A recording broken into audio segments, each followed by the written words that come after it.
ಭಾರತ್ ಮಾತಾ ಕಿ ಬಿಜೆಪಿಗೆ ನಡ್ಡಾಜಿ ಅವರಿಗೆ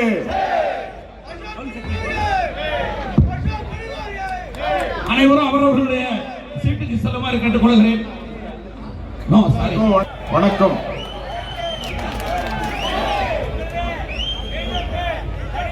ನಾನು ಕರ್ನಾಟಕದಿಂದ ಬಂದಿದ್ದೀನಿ. ಕರ್ನಾಟಕದಲ್ಲಿ ಅಪೋಸಿಷನ್ ಲೀಡರ್ ಆಗಿ ಕೆಲಸ ಮಾಡ್ತಾ ಇದ್ದೀನಿ. 2028ಕ್ಕೆ ಕರ್ನಾಟಕದಲ್ಲಿ ಬಿಜೆಪಿ ಸರ್ಕಾರ ಬಂದೇ ಬರುತ್ತೆ. ಈಗ ತಮಿಳುನಾಡಲ್ಲೂ ಕೂಡ ಬಿಜೆಪಿ ಸರ್ಕಾರ ಬರಬೇಕು. ವೇದಿಕೆ ಮೇಲೆ ನಮ್ಮ ರಾಷ್ಟ್ರೀಯ ಅಧ್ಯಕ್ಷರಾಗಿರ್ತಕ್ಕಂಥ ಕೆಲಸ ಮಾಡಿದಂಥ ಈಗ ಆರೋಗ್ಯ ಸಚಿವರಾಗಿರ್ತಕ್ಕಂಥ ನಮ್ಮೆಲ್ಲರಿಗೂ ಬಹಳ ಆತ್ಮೀಯರಾಗಿ ನಮ್ಮೆಲ್ಲರಿಗೂ ಬೆಂಬಲ ಆಗಿರ್ತಕ್ಕಂಥ JP ನಡ್ಡಾಜಿ ಅವರು ಬಂದಿದ್ದಾರೆ. ನಿಮ್ಮೆಲ್ಲರ ಪರವಾಗಿ ಅವರಿಗೆ ಸ್ವಾಗತ ಕೊಡ್ತೀನಿ. ಒಂದು ಜೋರಾದ ಚಪ್ಪಾಳೆ ನಡ್ಡಾಜಿ ಅವರಿಗೆ.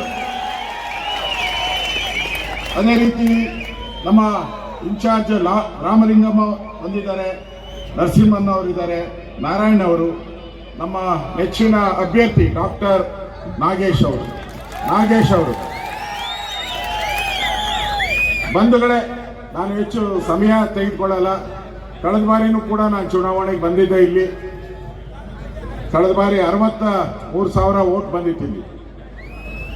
ಈ ಬಾರಿ ಬಿಜೆಪಿ ಮತ್ತು ಎಲ್ಲ ಅಲಯನ್ಸ್, ಅಣ್ಣಾ DMK ಇತರ ಪಕ್ಷಗಳು ಅಲಯನ್ಸ್ ಇದೆ. ಸರಿ, ಒಳ್ಳೆ ವಾತಾವರಣ ಇದೆ. ಪಕ್ಕದ ಕರ್ನಾಟಕದ ಬಾರ್ಡರ್ ಇದೆಲ್ಲ, ಹೊಸೂರು ಮತ್ತು ತಳಿ.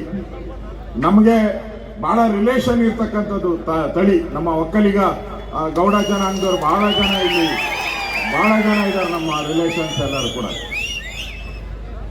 ಈ ಭಾಗದಲ್ಲಿ ನಾವು ಬಿಜೆಪಿಯ ಕ್ಯಾಂಡಿಡೇಟ್ ಅನ್ನ ಗೆಲ್ಲಿಸಿದ್ರೆ ಕರ್ನಾಟಕಕ್ಕೂ ಎಫೆಕ್ಟ್ ಆಗುತ್ತೆ. ಇದು ಮುಂದೆ 28ಕ್ಕೆ ಕರ್ನಾಟಕದಲ್ಲೂ ಕೂಡ ಬಿಜೆಪಿ ಸರ್ಕಾರ ಬರುವಂತಕ್ಕೆ ಅವಕಾಶ ಆಗುತ್ತೆ.